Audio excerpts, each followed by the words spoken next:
Amis sportifs, bonsoir et merci de suivre la 106.1.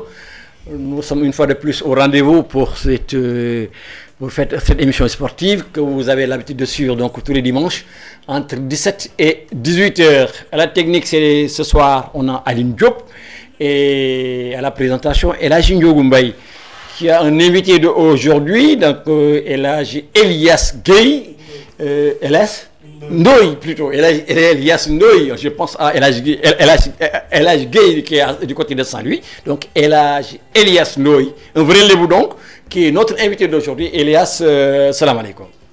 Aleykum salaam Elhadji Ndiogou, maa ngi lay ziar di nuyu seen mbokk auditeurs yëpp di leen di nuyu seen mbokk auditeurs yëpp di ziar waa rajo bi et di leen remercier ci invitation bi.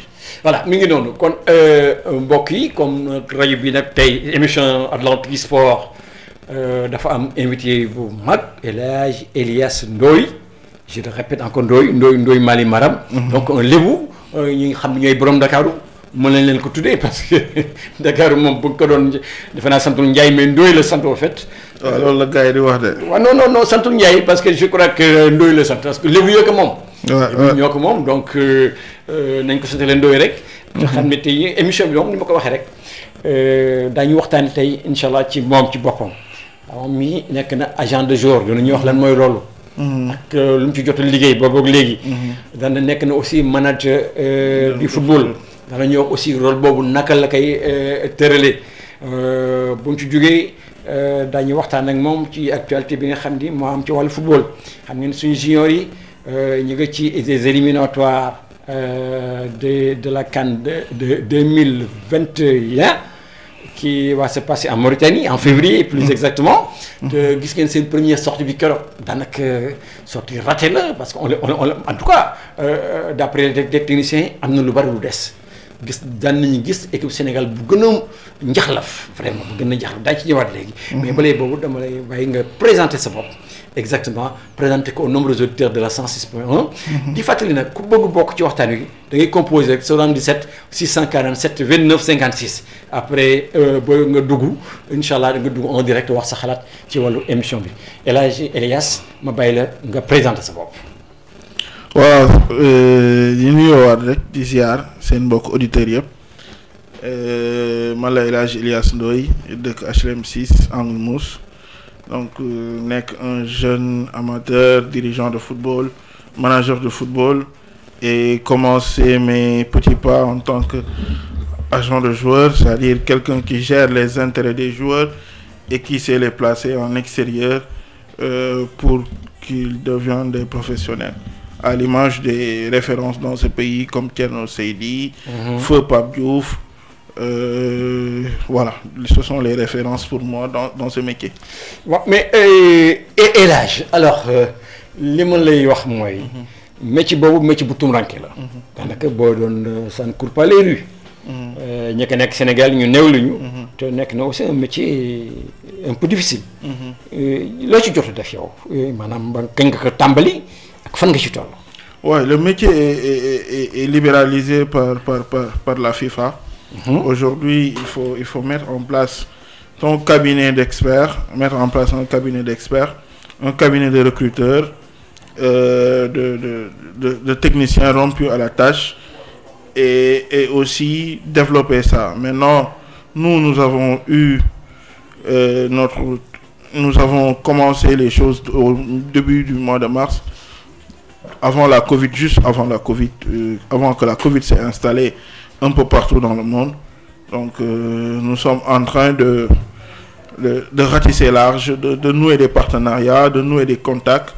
On en a déjà quelques-uns, de nouer des contacts pour faire un réseau fort. Parce que ce métier, c'est un réseau fort international qu'il faut mettre en place avec les clubs. Et Inch'Allah, nous allons arriver, nous allons atteindre nos objectifs comme l'a si bien fait nos papas, les feux Pape Diouf et Thierno Seydi. Mais Elhadji, toujours, on voit que les agents de jour sont des gens riches. Hein? On peut dire que Elhadji est riche. non pas encore. il n'est pas encore riche. ñoo ngi sant yàlla riche moom loolu yàlla. mais attends xam nga lu yàq Sénégal nag. moi j'ai eu toutes sortes d'invités ici. da ngay ñëw ñoo xam ni ñi ngi xëy xaalis ñi ngi koy xëy bu ñu toogee xaalis ba ay xëy mais boo leen nee riche ñu leen ñun mësuñu riche. waaw man moom tollaguma foofu tollaguma fu ñuy waxee nit ku riche quoi nit ku riche moom da ngay am déjà un certain carnet d'adresse et consort mais ñoo ngi sant. yàlla moom seedaanuñu. waaw am na solo. yàlla seedaanuñu waaw kon yàlla seedaane parce que kat yàlla moo ni ba ma sante ma dolli la. waaw ñu ngi koy sant bu wér nag. ñu ngi koy loolu moo ko wax moom ñu ngi koy sant ñu ngi sant suñuy wasila. waaw di nuyu suñu papa sëñ Babacar Si Abdou. est-ce que yow sama mbokk nga. waaw sama mbokk nga di dolli suñu fédéré suñu kóolare ci waa kër Cheikh Ahmed Tidiane yëpp. ak suñu sëriñ Babacar Si. jërëjëf loolu rafet na ndax mu ngi noonu taalibe Cheikh donc moo tax tey kooku dañ ci am plaisir pour le recevoir bien que rajo bi moom daanaka sax ñëpp rek tabarakallah ñu ngi ci biir waaye nag am ragal féete kooku ñàkk a wërsëg la. waaw loolu nit ñi dañ koy wax ragal féete moom day xañ a wërsëg. day xañ a wërsëg mi ngi noonu ñu dugg nag toujours El Hadj ci sa wàll dugg nañ ci agent de joueur bi nga ni ma bi nga ko tàmbalee daanaka yàggul trop. jotagoo am benn jour boo jaayee ko kenn yow. Non, on est en train de placer des joueurs ici dans le championnat sénégalais. On travaille avec des joueurs qui nous ont confié leur intérêt. Donc, on a des jeunes internationaux qui ont été avec les cadets. On a un jeune international que nous suivons qui est dans qui a joué le match passé. Dans la tanière avec les Lions. Avec les U20. Donc, il a joué pendant 5 minutes. Donc, on est en train de ratisser large par rapport à ça. Donc, on va mettre en place un réseau avec des jeunes talents. Donc, on est en train de travailler avec les parents des joueurs aussi. Les parents des joueurs, forcément. C'est important. Donc, pour que cette relation de confiance s'installe entre nous et eux, et nous allons réussir avec eux le pari d'un garçon professionnel, responsable, qui sait où mettre les pieds à l'image de Sadio Mané.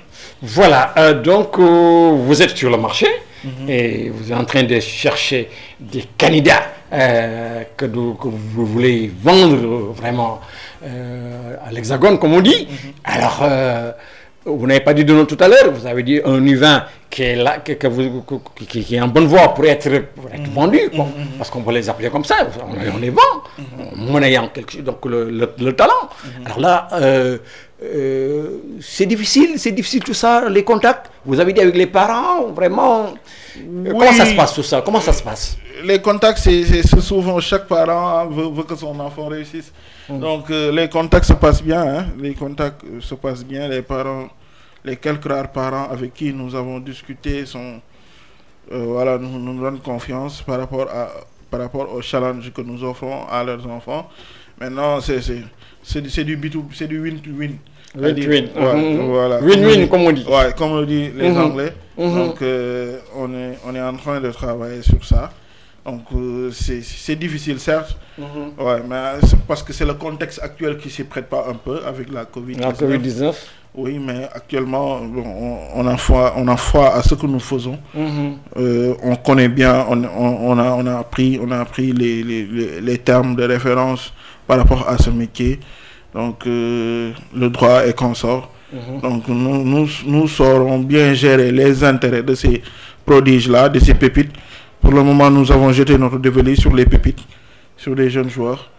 Et là, on va travailler avec eux. Et pourquoi pas essayer de mettre en place ici une structure de jeunes qui prépare des jeunes aussi, à l'image de l'Institut Kambar. On est en train de travailler sur ça avec des partenaires. Donc, on va mettre ça sur place. Les gens, on va vous inviter, vous. Inch'Allah,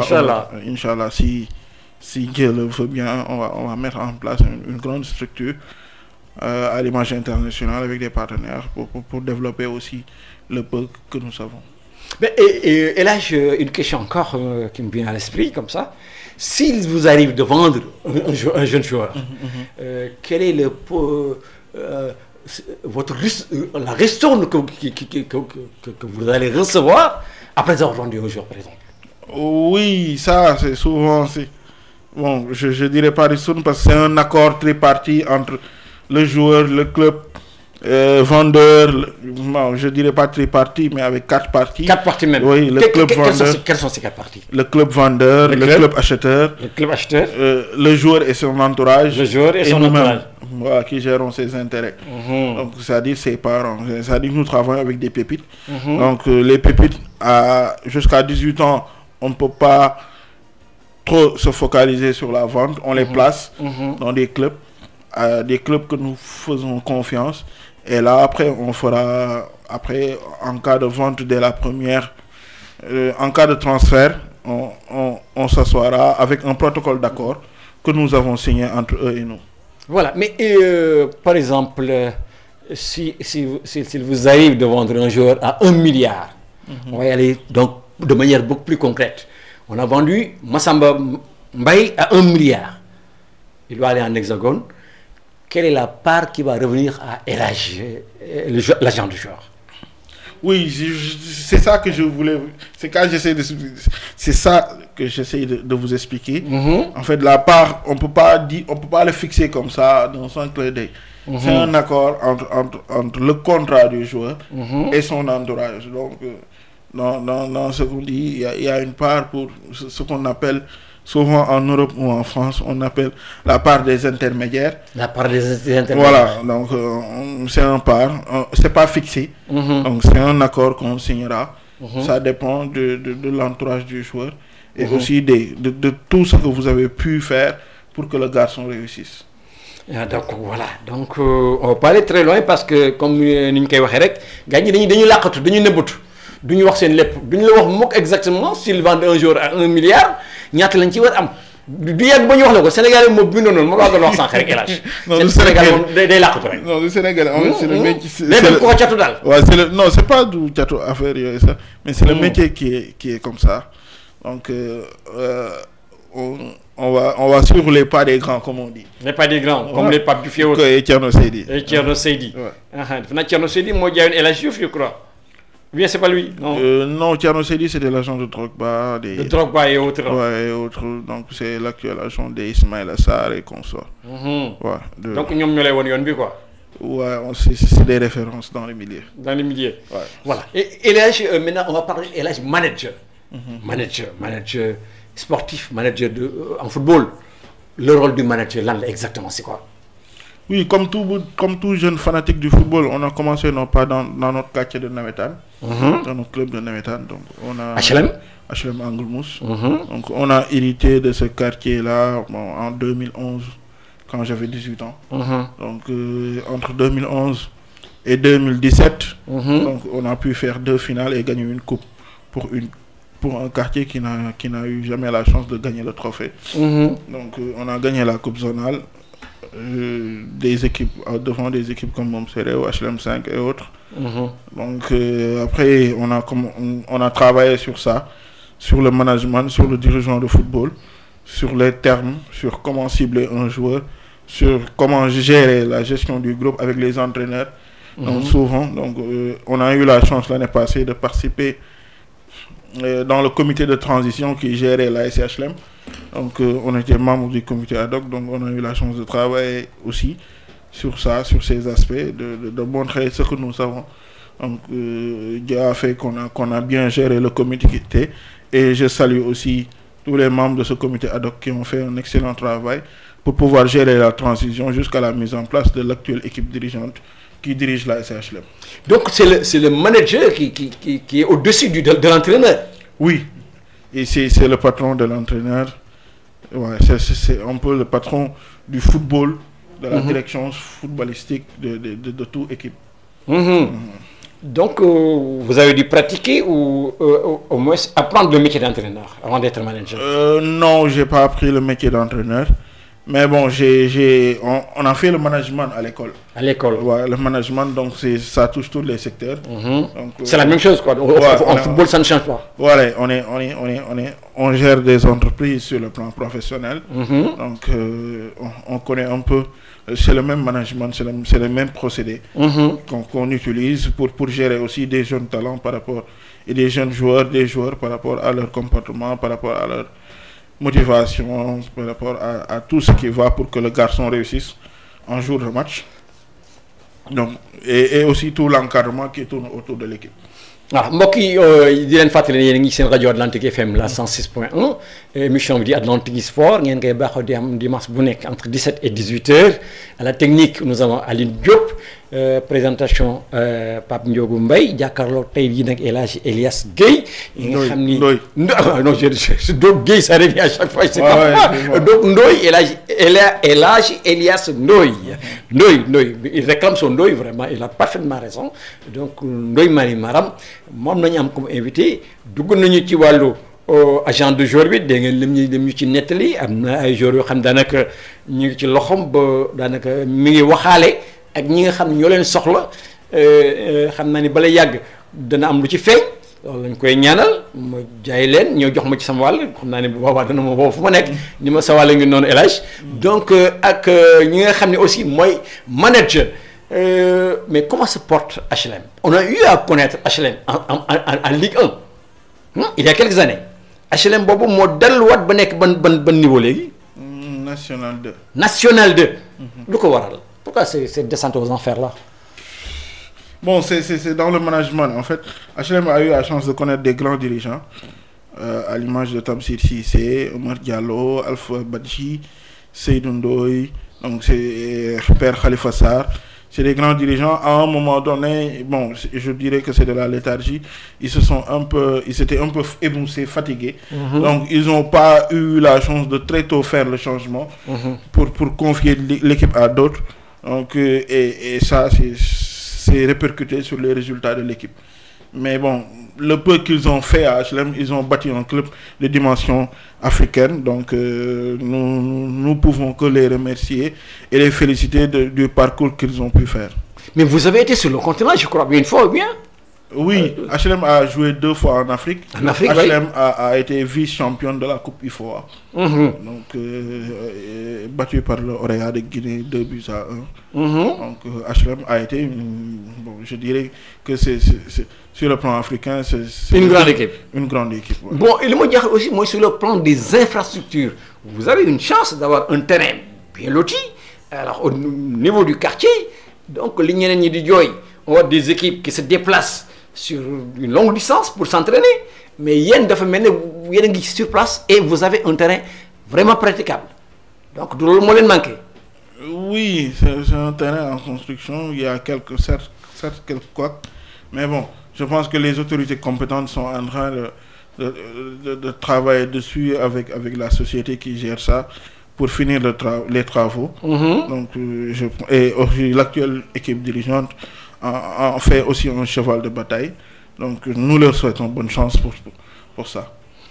Voilà, di fàttali ne rek ku bëgg dugg ci émission bi da ngay def 77 647 29 56 ñëw dugg en direct parce que suñu invité bi nga xam ni barewul daanaka li ko rajo yi di am El Hadj Elias Ndoye un jeune dans longue parce que il aspire très loin vraiment loolu am solo la nit dafay am ambition bëgg na dem comme ñoom Pape Diouf ak yi ñoom Thierno Seydi comme ni mu ko waxee xale la.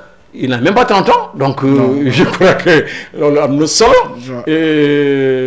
Ça ne coûte pas les rues qu'on est au Dokhalat Djilgal pour dem Barça. Non, je suis pas dans ce. Mais bon, c'est des jeunes aussi. Mais bref, non, c'est ce phénomène-là. Rapidement, bon. Qu'est-ce qui manque aux jeunes vraiment? Pourquoi ils se précipitent comme ça? Bon, je dirais que c'est juste de la pression familiale, quoi. C'est de la pression de leur entourage et consorts.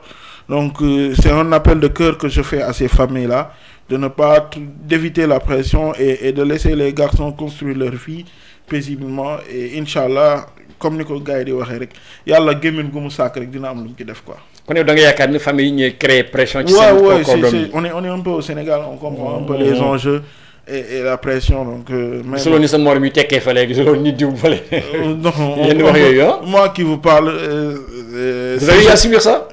Non, très honnêtement, moi qui vous parle, j'ai suivi bon yalla sutural na ma amna ay parents yu ma jappalé donc am entourage yu ma jappalé am famille yu ñuy jappalé donc teguñu benn pression donc ils nous laissent voilà vivre notre vie calmement et essayer de mettre en place ce qu'on appelle un self-made man. self-made man. Voilà, on va continuer cette fois-ci toujours avec les objectifs immédiats pour l'ASC HLM, pour au moins mu jotaat son lustre d'antan. Non, je suis pas dans l'équipe dirigeante actuelle. Je suis dehors. J'étais là l'année passée, mais là je suis pas là. Mais je pense que l'objectif c'est de remettre l'équipe dans l'élite, quoi, dans l'élite du football Sénégal. Donc nous souhaitons bonne chance au président et à son bureau, donc et tous les membres du comité directeur aussi. Nous leur souhaitons bonne chance afin qu'ils réussissent. C'est tout le mal qu'on leur souhaite pour que HLM retrouve son lustre dans le temps. Voilà, nous nous kon mom rek lañu ñaanalo HLM parce que ni HLM quand même yaatu na lool. De HLM 1 à HLM 6, je crois que gudd na lool. Donc ça ne manque pas de talent aussi, talent yaa nga ci biir fofu. Vraiment xam nga HLM yi ay melting pot la. Te HLM yi da nek du ay quartier nu koy waxati ay quartier traditionnel. HLM nit day ñëw rek jóge fu sori ñëw dëkk ci fofu ci biir HLM. Donc avec ça vous avez cet avantage donc de retrouver de très grands joueurs dans votre quartier ou commune, hein? C'est une commune. Oui, HLM a connu que de grands joueurs. HLM a connu que de grands joueurs. De Pape Sarr à Pape Sarr de l'équipe nationale. Ouais, de l'équipe nationale.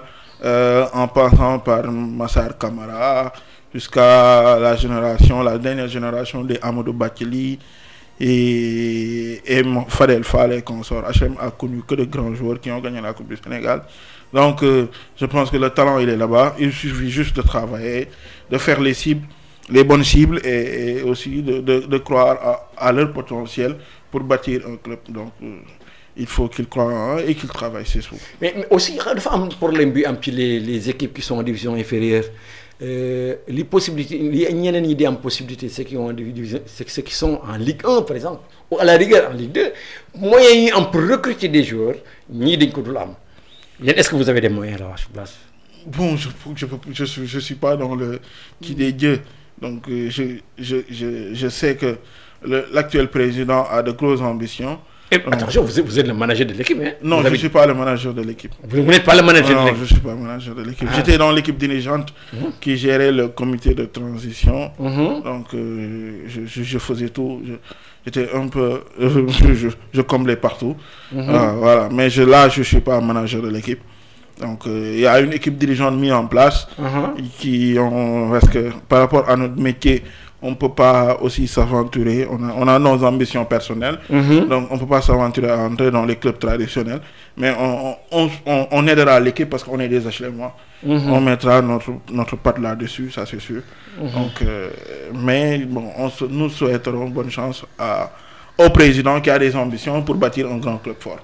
Donc, voilà. Donc, sûrement, il va essayer de ratisser large pour avoir des moyens solides pour bâtir une bonne équipe de football.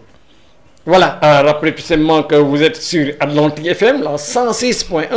L'émission c'est Atlantique Sport que vous avez l'habitude de suivre donc tous les dimanches entre 17 et 18h. Et donc, invité d'aujourd'hui, c'est Elhadji Elias Ndoye. Cette fois-ci, je ne suis pas trompé. Elhadji Elias Ndoye, donc agent de joueur, manager aussi sportif, qui est là devant nous.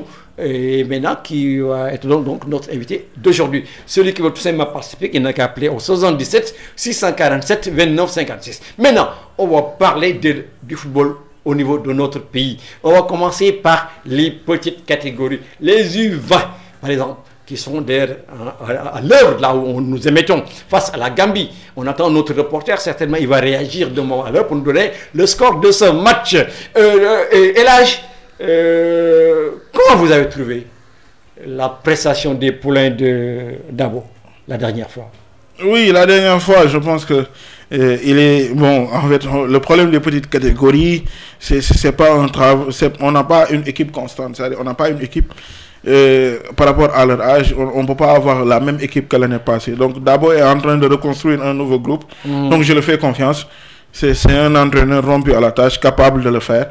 Donc c'est normal qu'un premier match, il ne trouve pas les liens nécessaires pour mettre en place une équipe. Mais face à la Gambie, j'espère qu'aujourd'hui l'équipe va gagner et on passera au second tour. et pour qualifier pour la Mauritanie, Inch'Allah. Attention, Elhadj, la Gambie a été toujours l'éternel rival du Sénégal. Surtout avec les petites catégories. Bon. La Gambie a été championne d'Afrique. Hein, effectivement. La Gambie a été championne d'Afrique. Effectivement. Mais aujourd'hui, je pense que dans le jargon du football africain, le Sénégal est en train de faire des résultats immenses avec les petites catégories.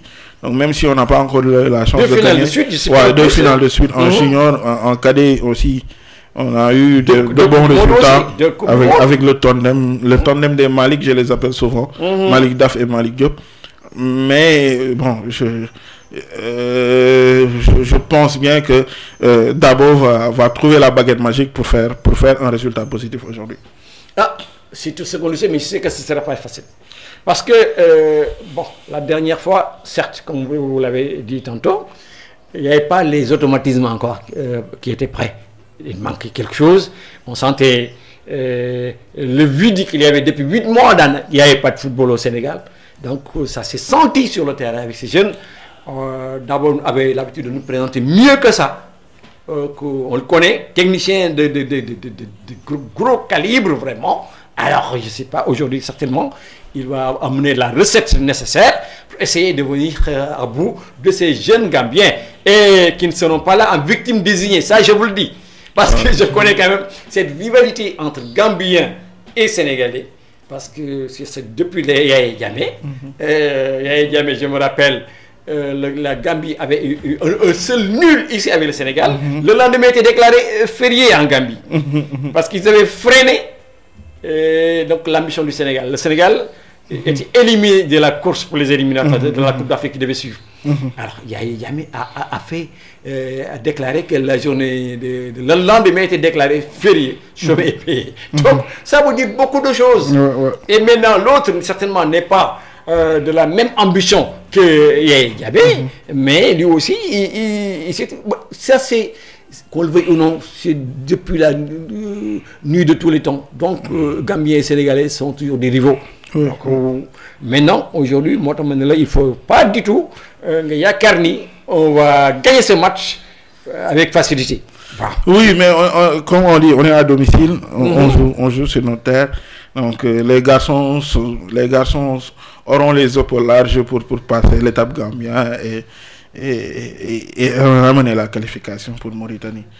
Parce que voilà, c'est les favoris. Et là, hier aussi, on a eu quelque chose quand même, une nouvelle qui n'a pas été reluisante avec les Maliens. Oui. Les Maliens, ils sont venus avec, je crois, qu'une 22 jours, je ne sais plus exactement.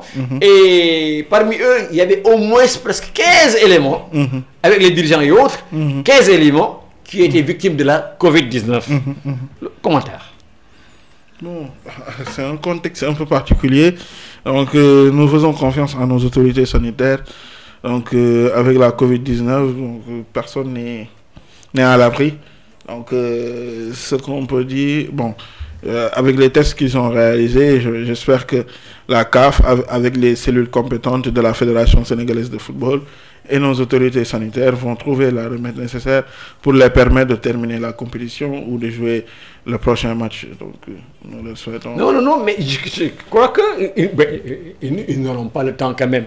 Parce que là, il y a un minimum qu'on doit avoir avec son effectif. Oui. Et maintenant, ils sont complètement éliminés. Parce que là, celui qui a la Covid-19, il faut qu'il attende au moins deux semaines. 2 semaines au moins pour ne pas être à l'origine de quelque contamination que ce soit. Donc les Maliens qui sont, on le rappelle, qui sont les champions d'Afrique sortants, parce qu'ils ont gagné la dernière Coupe d'Afrique chez les juniors. Donc maintenant ils sont éliminés de cette compétition. Et maintenant c'est une triste nouvelle. Et moi je crois que donc la Covid-19 n'a pas fini de nous révéler encore de ces surprises désagréables. On a vu donc avec les Maliens et même en Europe, on voit que parfois certaines équipes sont victimes de ça.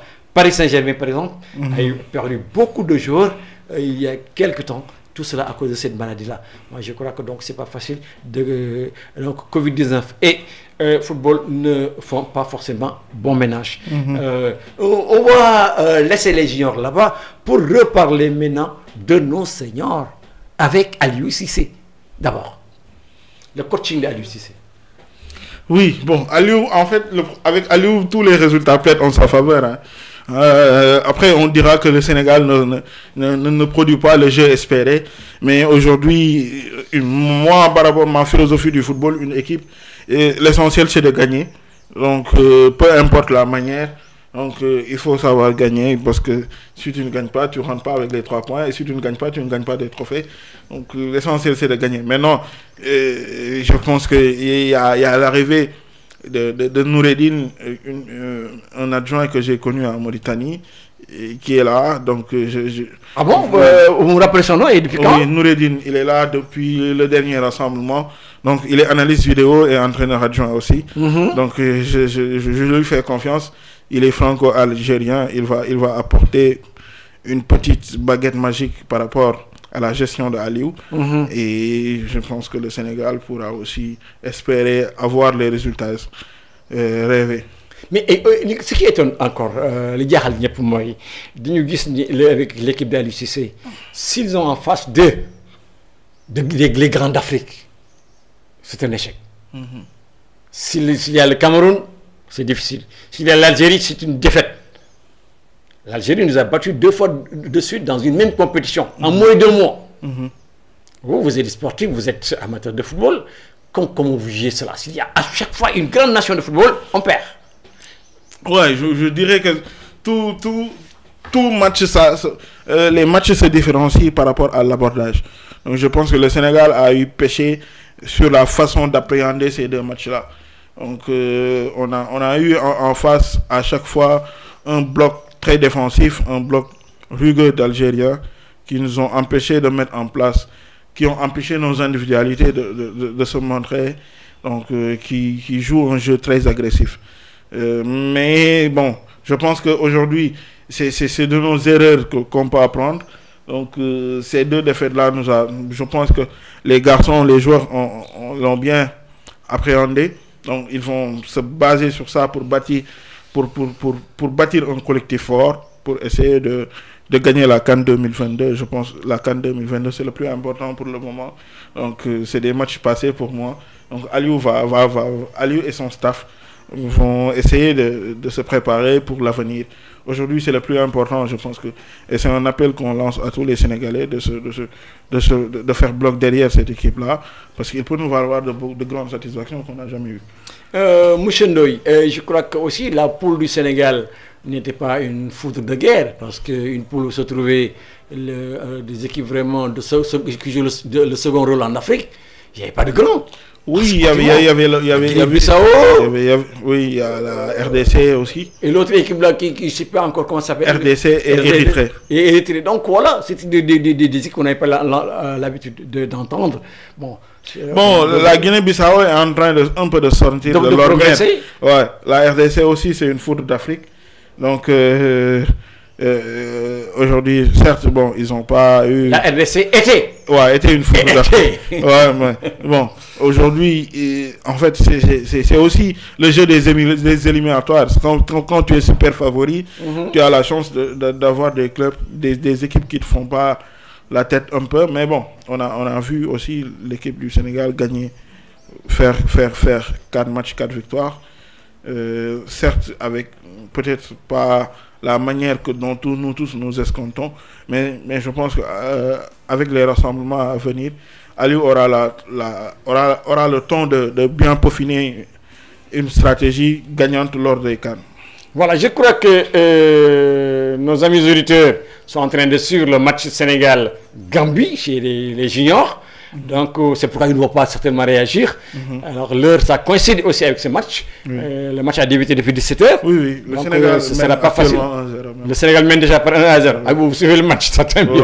Donc pour nous, qu'est-ce qui a marqué le but? Non, je ne sais pas. Le Sénégal mène déjà par 1-0. Je suis en live. Pourvu que ça continue. Pourvu vraiment que ça continue loolu la leen di ñaanal mais li ñu mën a wax rek mooy toujours El Hadj boobu ba léegi ci nasaraan lañ gën a féete. waaw dañuy ñëw ci parce que un ndoy quand même kenn du ko jàngal. kenn du ko jàngal wolof je crois waaw ñu demat ci wolof bi léegi tuuti rek daanaka ci la doon wax surtout ci wàllu Aliou Cissé ak ci wàllu kii di Dabo dañuy wax ci léegi ci les juniors da nga ne ñoom mën a téye 1-0 pourvu que ça continue. parce que la dernière fois da leen jiitu ñu égaliser. tey jël nañu les devants. ça montre que ni déjà les leçons yi nga xam ni moom la leen Dabo jox mi commencé di dugg.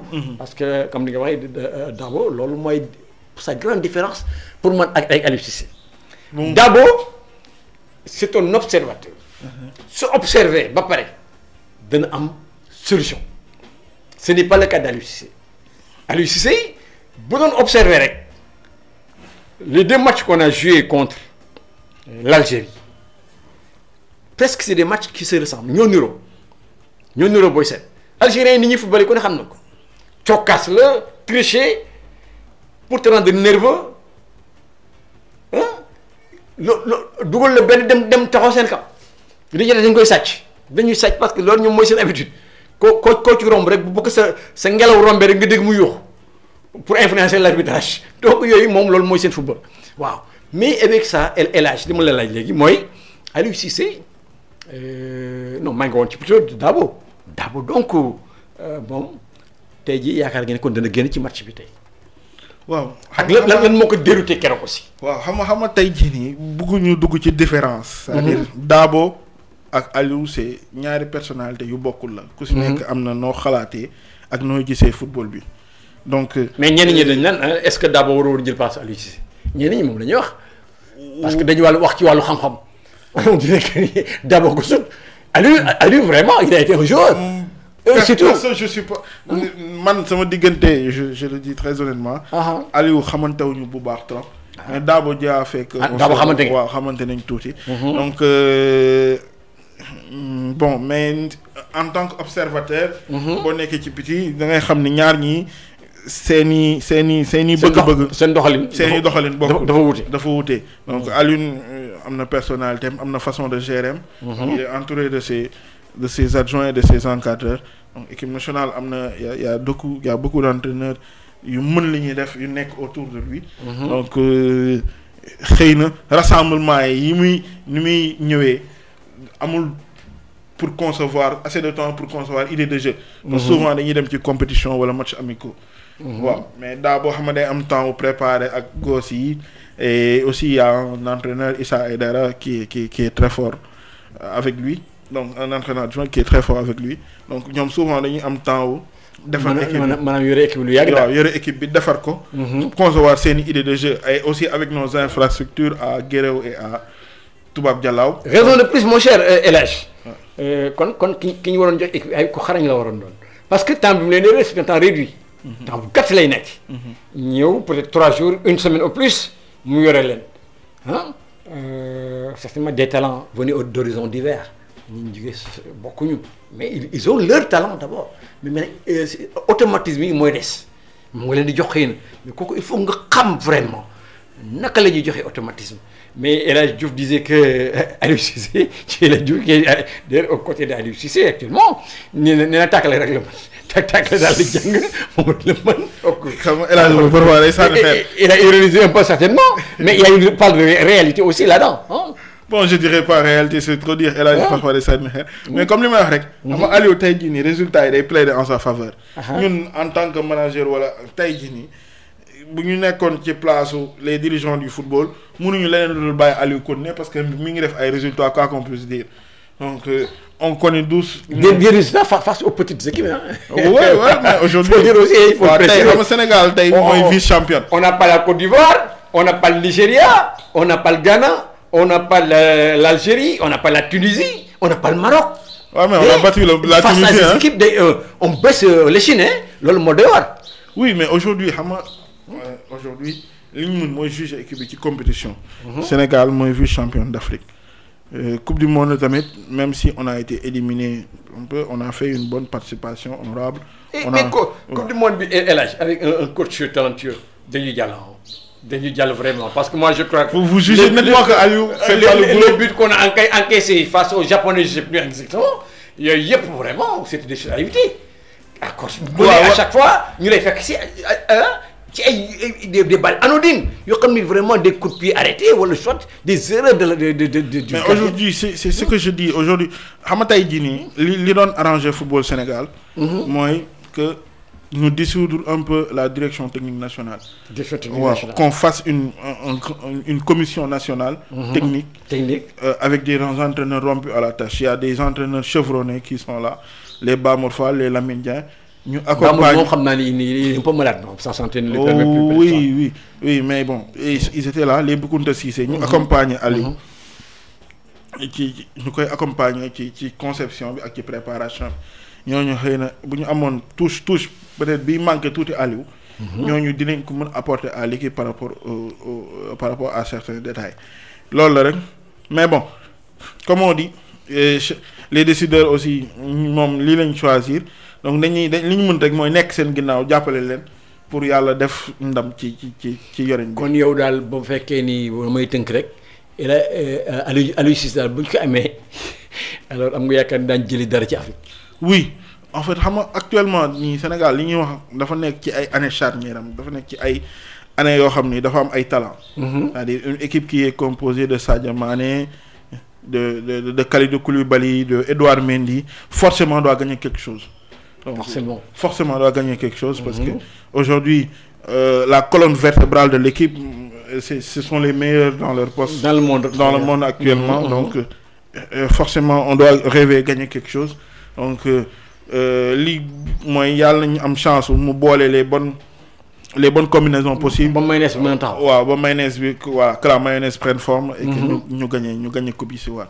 mais loolu la gën a ñu dul jégal nag xam nga dafa am élage nga am les meilleurs joueurs presque du monde l'entraîneur Bissau Guinée wax na ko keroog ñu ne le Sénégal ay une équipe mondiale moom loolu la wax moom dafa noonu du yomb fële Bissau mais ba mu demee gis nañ ni mu joué vraiment face au Sénégal dafa ñëw déjà en victime désignée danaan ñun ñii ñoo nu mën xëy na dañuy góorgóorlu rek tey ñu am jël loolu waxin la waaw moo xamoon ne Sénégal la ko mën parce que moom nee na le Sénégal pris individuellement.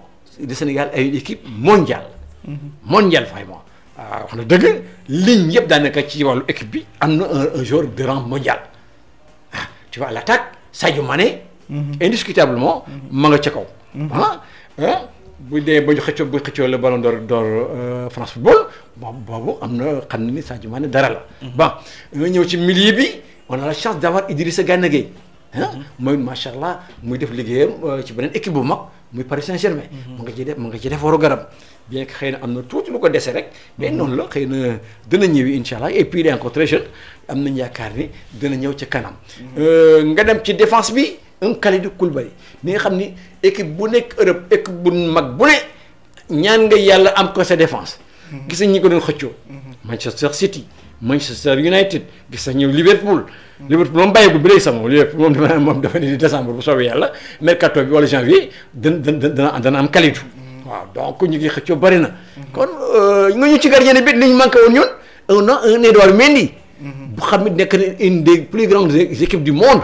Chelsea dafa def des merveilles. et Edouard Mendy ba démb dafa encaissé wul but.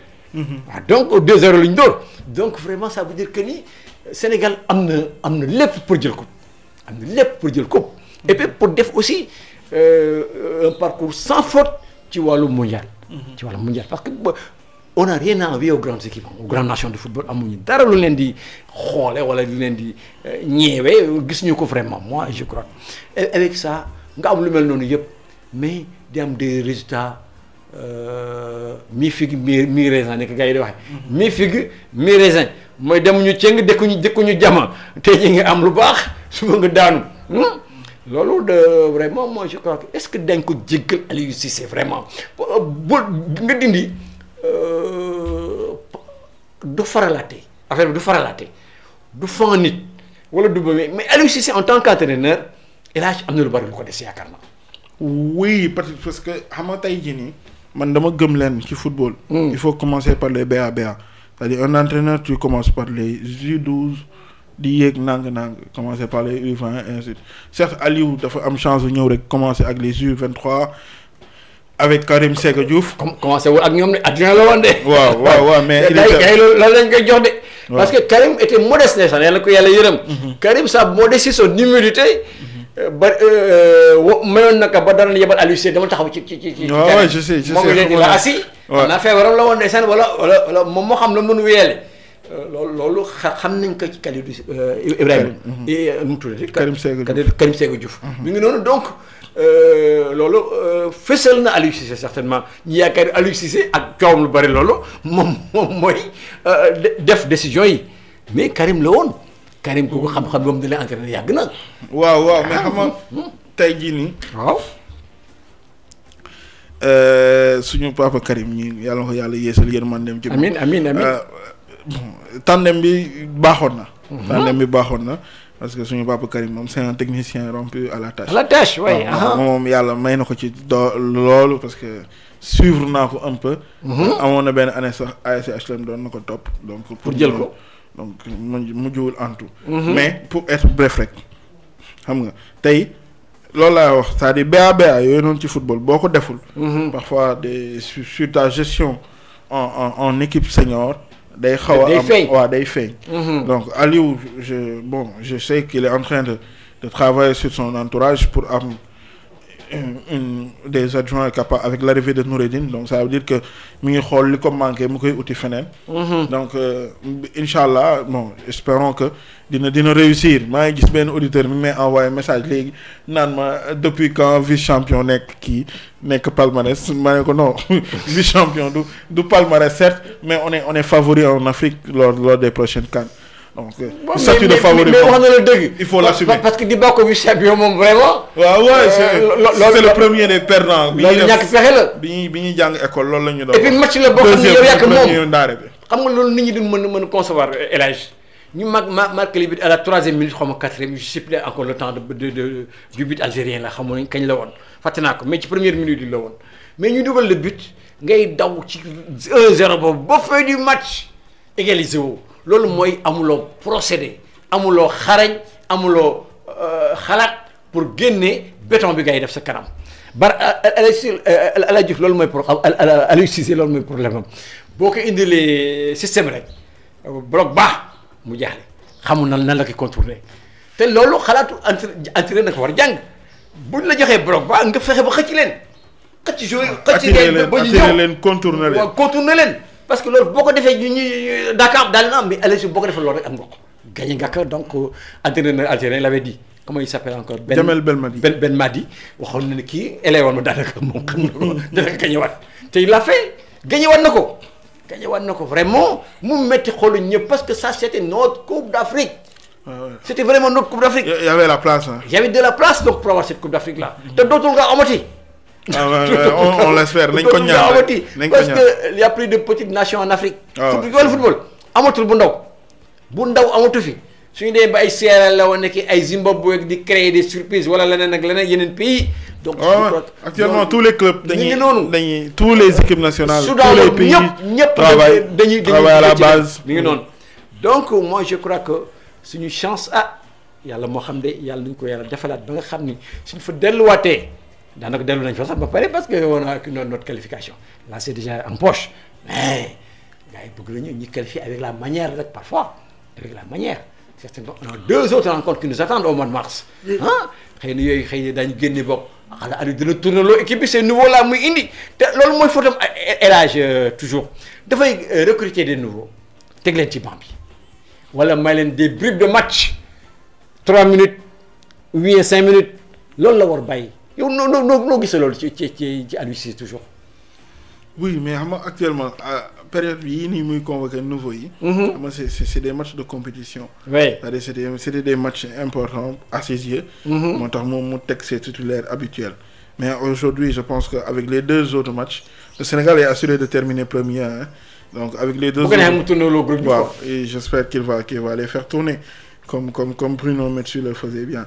Donc il va faire tourner pour voir les autres talents qui arrivent. Donc moom xam naa ni dina ci tenir en compte. sûrement xam naa bu dee dina déglu émission wala ñu tegal ko enregistrement bi après. waaw dina ci tenir en compte par rapport à vos impressions et à mes impressions aussi. Voilà, ñu yaakaar ni Aliou Cissé notre entraîneur national qu'on le veuille ou non c'est bien lui parce que. ouais c'est il commence à perdurer à la tête de l'équipe nationale du Sénégal. man dama gëm leen.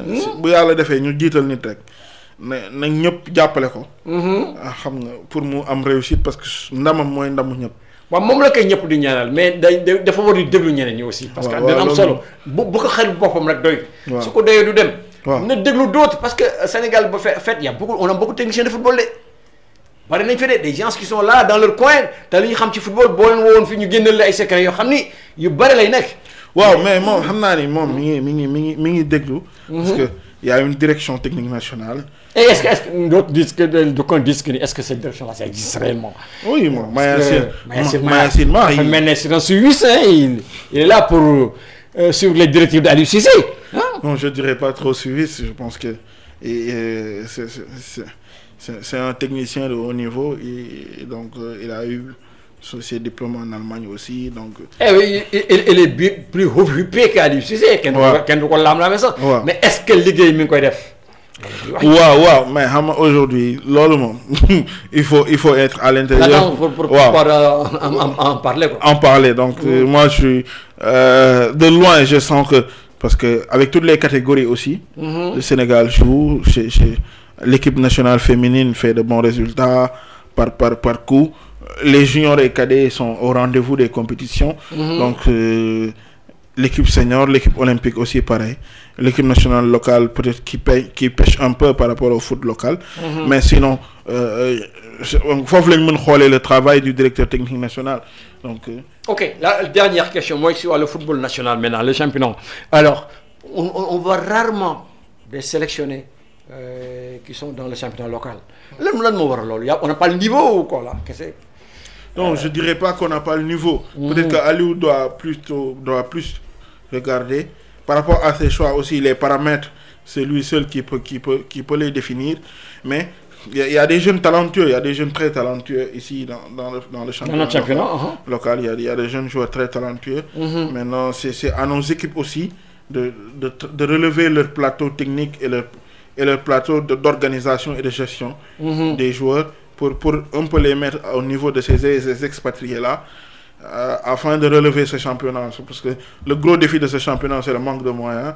Donc, s'ils relèvent leur plateau technique et les moyens, on peut avoir des joueurs, on peut rêver des joueurs ici du Sénégal sélectionnés avec l'équipe nationale. Il nous reste très peu de temps d'ailleurs. Le mooy mën a wax rek mooy am na benn woykat bu doon wax naan équipe nationale pour mu dëgër foog club yi baax. Et donc, ce n'est plus valable dans notre pays, là, on dirait. On m'annonce que c'est 2-1 pour le Sénégal. Samba Diallo et Lopi. Oui. Donc, les Gambiens ont marqué un but. Ouais. Ah bon? C'est la mi-temps. Ouais, c'est la mi-temps. 2-1 pour le Sénégal.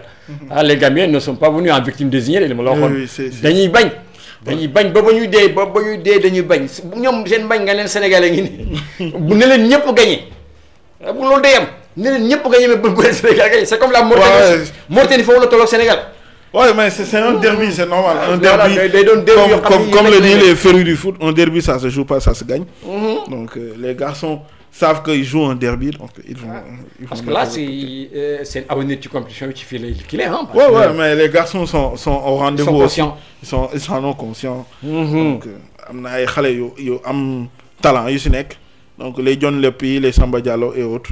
Donc Alpha Djunkou, le gardien Babacar Fall. Mais moi le bug là, qui a sur le football de près là.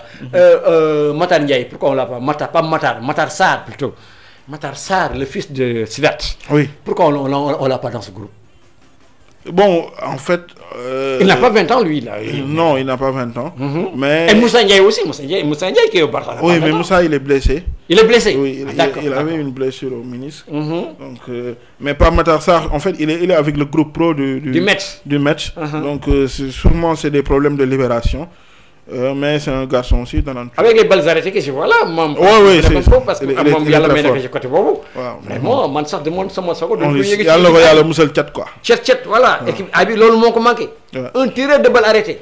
on paie beaucoup d'occasions de buts ci balle arrêtée yi ñu ñàkk.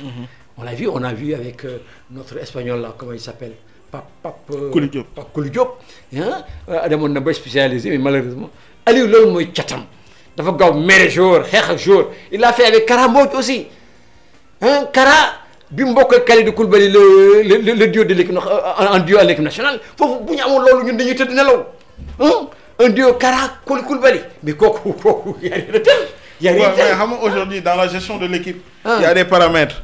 Il y a des paramètres sûrement si Kara n'est plus sélectionné man loolu laa koy mere loolu la war a di bay topp joueur boo xam ni on a vu des joueurs je vais vous faire une petite anecdote il y avait un joueur yàlla na ko yàlla yore un joueur de la GIA Babou Touré daawoon nañu koy jëlee ci milieu yi gën a doy waar bëgg mu àgg ci milieu yi fa lañ ko daan jëlee ni ko kay bokk ci 11 yi mu ñëw bu ñëwee danaan damay dugal waaw te fu ñu ko daan jëlee la veille kenn xamul fan la. waaw mais xam nga loolu moom weddiwuñu ko football xaw na avancé tuuti xëy na jeunes yooyu noonu nem si yàlla si Baba Touré waaw bareetuñu wala jeunes yooyu amatul donc Aliou bu jugé ni Kara n'est plus sélectionnable. Kara il marque beaucoup de buts de la tête. Ouais, il marque des buts mais bon à un moment donné aussi il était blessé il jouait avec une blessure. Donc après mais sûrement il y a des écarts de comportement. Il y a des écarts yooyu nag la kii war a bàyyi il n'est pas là en dictateur. Oui mais chacun a sa manière de gérer aussi. na xool ni que groupe bi mu yore nii ay patron la yore. des gens qui perçoivent des milliards ñooñu ay fu ñu tuddee seen bopp patron bu ñu leen waxul patron ñooñu c'est des patrons.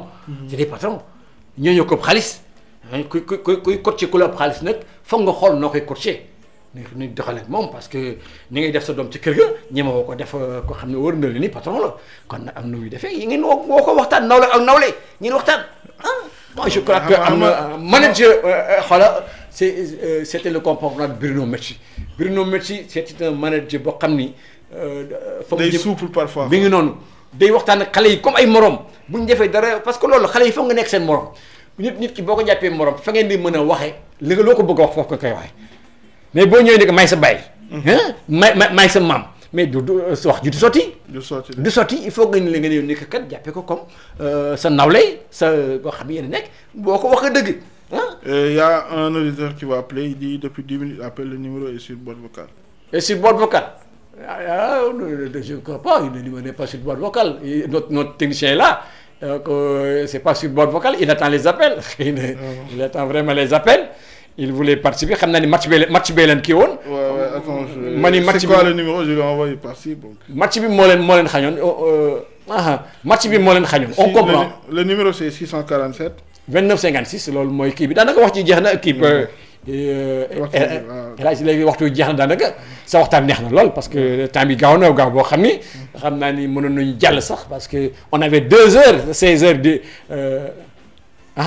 waaw technicien may nañu 10 minutes nee na may nañu 10 minutes ñu dem ba ci kanam.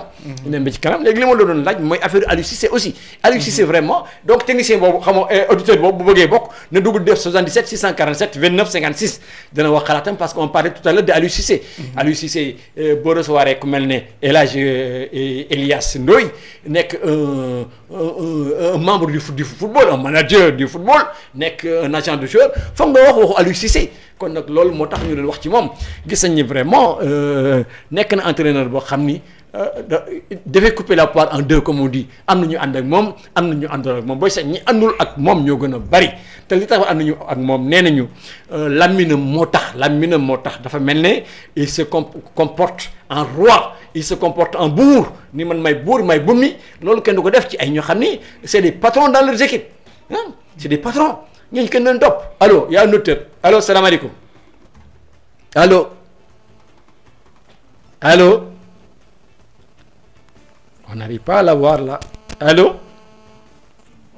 am na jafe-jafe waaw xam naa ni technicien baa ngi ci Alioune mi ngi ci Diop mi ngi ci donc bu fekkee ne jàppandi na rek allo voilà dem na xëy na bu ci kanamee rek bu fekkee ne jàppandi na dana dugg il nous reste que 10 minutes comme nous a signalé notre technicien Alioune Diop.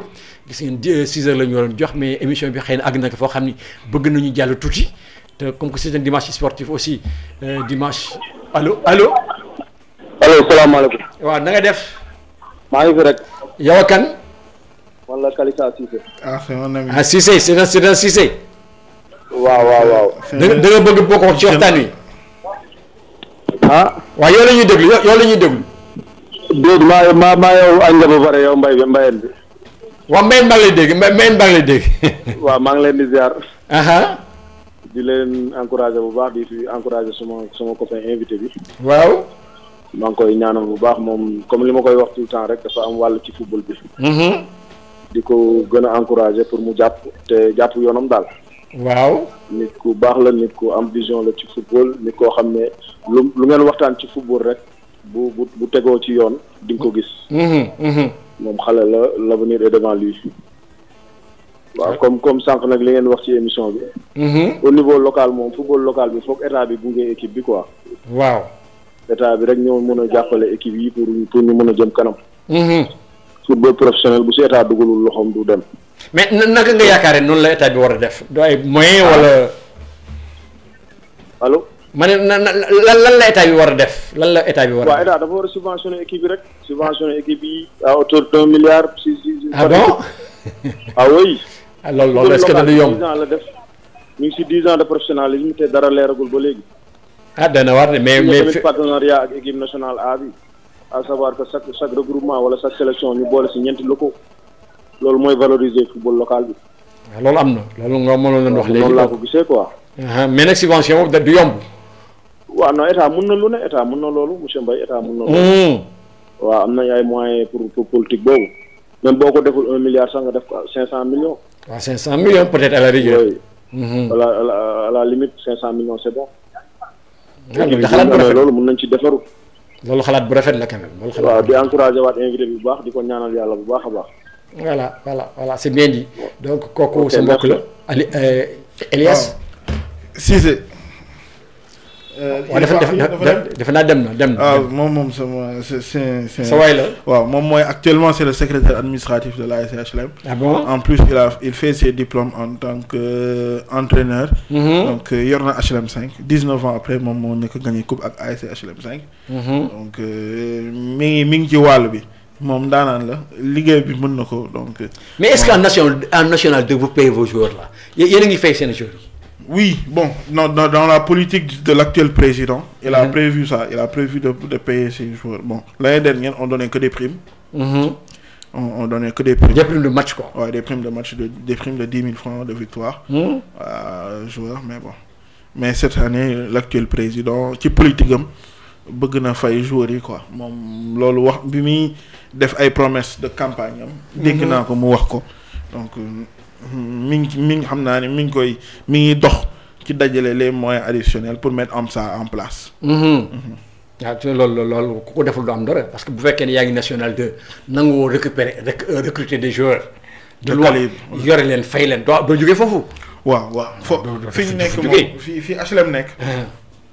soxla na loolu fu mu toll nii soxla na. fay il le faut forcément. fa ngeen jëndi ay joueurs fay leen yéege leen soxla na jël ay. pépites ay prodiges. defar leen parce que amul formé wul nekkul équipe formateur. donc il est obligé d'aller recruter de bâtir un club fort mais pour ça aussi il faut que moom tamit mu am un très grand entraîneur. pour loolu donc xam naa ne moom ci politique am mi ngi xalaat loolu moom ak ay ñoñam ñi ngi xalaat pour mettre en place benn stratégie pour loolu dañ koy ñaanal rek yàlla may ko ci ndam. Voilà, ku bëgg bokk rek comme ni ñu waxee on est presque à la fin de l'émission mais n'empêche que bëgg intervenir da ngay def 77 647 29 56 on est à quelques encablures de la fin de l'émission mais nga du woote rek boole sa xalaat parce qu'on était ci wàllu football toujours noo gisee la prestation de nos joueurs à l'étranger on parle de ces gosses qui vont dans ces clubs pour s'évader vraiment parce que gis nañ ko on a dit que le cas de Gana Ndoye Gana Gueye il n'a pas fait le bon choix en allant au Paris Saint-Germain gis nañ ko aussi Mbaye Niang qui a été en train de errer entre Saint-Étienne jóge Saint-Étienne toog foofu kenn soxla mu delluwaat ren donc di wër rek noonu gisee ces errements là vraiment de nos joueurs. Oui mais ça c'est dans l'entourage en fait ces garçons bon je dirais pas bon Gana Gueye son choix n'est pas une mauvaise choix n'oublions pas que Gana Gueye a 28 ans ou 29 ans, donc il est plus en plein de carrière. On ne peut pas cracher sur 400 000 euros par mois en étant proche de la fin de carrière. Donc je crois que le choix sur Paris, c'est un choix financier aussi. Donc et aussi à ses débuts, il faisait bien le boulot. Maintenant avec la concurrence, peut-être qu'avec le niveau de plateau technique qui est un peu relevé actuellement et la concurrence au milieu, donc il a un peu baissé, mais je pense Gana c'est un bon joueur, un excellent joueur. Il est capable de revenir au premier plan, donc il n'a qu'à travailler et se remettre en selle. Concernant Mbaye Niang, bon, Mbaye Niang, je pense que Mbaye Niang, depuis le début, il a un problème d'entourage et de gestion de sa carrière. Donc, s'il était bien entouré, il allait faire des choix judicieux. Parce qu'un joueur, c'est pas le joueur qui force les destinations, ce sont souvent les clubs qui décident de te prendre. Et après, c'est un éternel marchandage, je dirais, une éternelle discussion entre les deux clubs et l'entourage du joueur pour trouver les alchimies qui arrangent tout le monde. Parce que si toutes les parties prenantes sont satisfaits, les joueurs s'engagent naturellement. Donc je pense que Mbaye Niang, il gagnerait à revoir son entourage, parce que c'est un garçon talentueux, capable d'apporter beaucoup de plaisir au football mondial et au football sénégalais. Donc je pense que s'il a de bons intermédiaires, de bons agents de joueurs, il peut redevenir le Mbaye Niang que nous rêvons tous. Il y a un joueur qui est venu fi bopam lu gatt ñu ne Kalidou Fadiga dellu si waat na muy Santy Ngom ñëw na ba ak càmmiñu moom yaakaar ni Kalidou moo ñëwaat te kat Aliou Cissé 20 minutes la ko ñamaloon xam nga 25 minutes alors ñëpp bokk àdduna ni kat dem kii baax na jékki-jékki kenn déggatu ko nooy gisee c'est tâtonnement là vraiment li ko ñëpp di waxal. Oui, en fait xam nga Santy c'était un coup d'éclat. Un garçon, je pense, qui est sorti de Nantes avec un parcours avec les équipes nationales en France. Donc c'était un coup d'éclat. Après, dans la gestion de l'après coup d'éclat aussi, à Nantes, Claudio Ranieri du temps ne l'avait pas bien géré. Donc je pense qu'il n'avait pas eu assez de temps de jeu qui lui permettait aussi de remplir avec la sélection. Aliou a essayé aussi de l'aider, mais bon, malheureusement, il y avait trop de concurrence à ce moment-là, faut le dire comme ça. Il y avait trop de concurrence autour de cette poste-là, et Aliou a jugé nécessaire de le laisser à quai. Mais bon, actuellement, je pense qu'il est à Caen. Il est à Caen, il est avec Pascal Dupraz. Donc, j'en suis pas sûr s'il joue ou pas, mais bon, Santy, c'est un talent. Mais un joueur aussi, c'est pas le talent seulement qui fait le nécessaire. C'est tout un ensemble d'amalgame des capacités tactiques, physiques, techniques. Donc, si peut-être que tous les entraîneurs là ne peuvent pas faire une erreur sur Santy. Ils ont jugé qu'il y a des choses qui ne sont pas avec lui. Et c'est pour ça qu'il n'a pas éclos tout le talent que nous pensons de lui. Nous pensons de lui, voilà. Légui El Hadji accès nañ ci cappaandawu émission bi ci fin bi vraiment. Lan nga bëggoon wax te laajuma la ko. Bon, je pense qu'on a fait un peu le tour. On a fait un débat d'une heure de temps. Donc c'est ambition. Ouais, mais bon, mes ambitions, je pense qu'avec des amis, on est en train de peaufiner une stratégie, de peaufiner à mettre en place.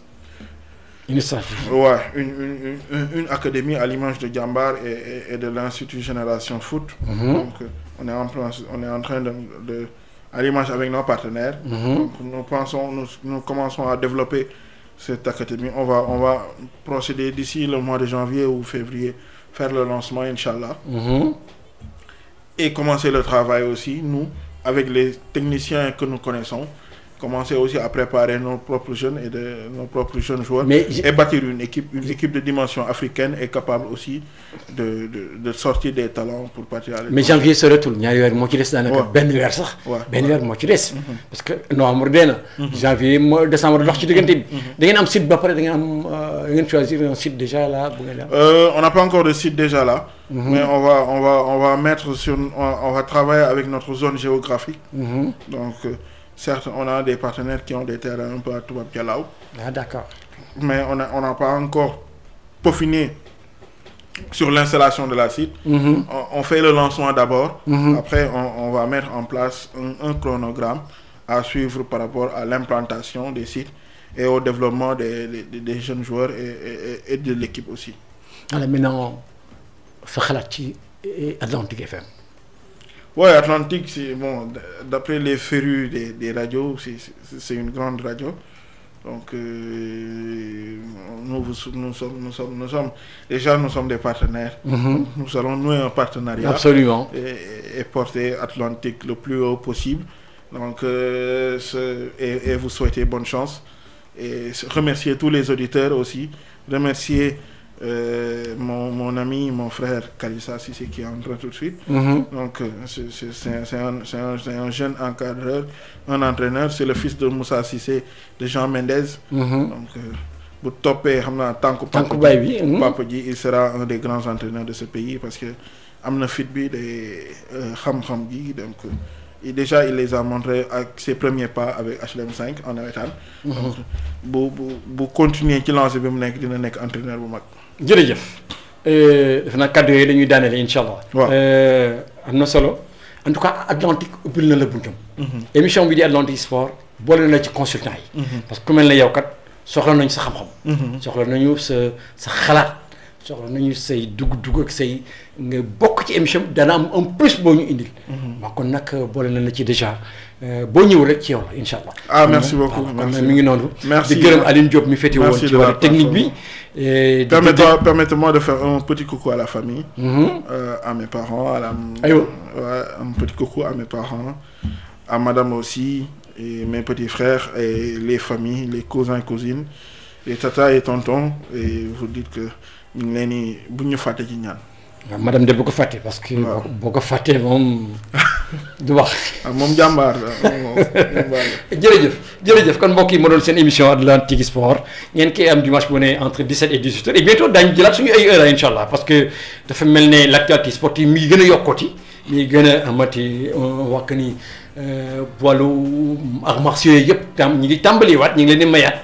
ñu yéegaat ci tapis bi ak incha allah avec ça daañu amat lu ñu leen proposé wax ne dimanche bu ne fii rek la du faneen ci Atlantique FM la 106.1 Aline Diop moo nekkoon ci technique présentation Pape Ndiogou Mbaye di leen jox daje incha allah semaine prochaine.